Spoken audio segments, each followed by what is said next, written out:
Assalamualaikum warahmatullahi wabarakatuh. Jangan lupa follow, like dan repost.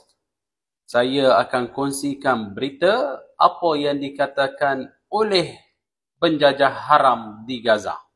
Apa yang dikatakan oleh Ibrani Media, ada berita daripada sumber pihak bertanggungjawab Israel. Dikatakan zon kuning yang berada di dalam semenanjung Gaza buat sekarang ni adalah sempadan Israel yang baru di Gaza. Dan di situ kita boleh melihat maksudnya Israel tak akan berundur daripada zon kuning. Dan dia dah bersambung lagi. Dia kata selagi Hash tidak menserahkan senjata di Gaza, selagi itulah kami akan berada di zon kuning. Dan dikatakan oleh Israel juga, kami bersiap sedia untuk menghadir dan tentera kita bersiap juga untuk teruskan bekerja ataupun bertugas mereka di zon kuning tersebut. Dan tentera Israel akan mengikutkan dan menjalankan arahan atasan.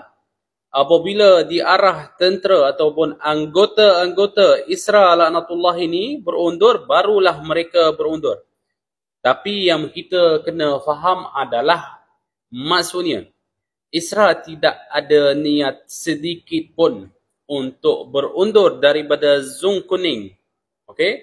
Walaupun dah bermula beralih ke fasa kedua di genjatan senjata berfasa ini, Israel tak nak berundur. Dan Israel masih nak lagi untuk diteruskan kurungkan saudara kita di Gaza hanya dalam zon kuning tersebut.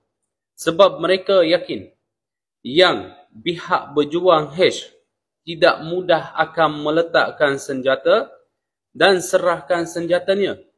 Kerana senjata itu pihak berjuang telah dikatakan senjata ini adalah sama seperti nyawa kita. Apabila diserahkan senjata, maksudnya kita serahkan nyawa diri kita.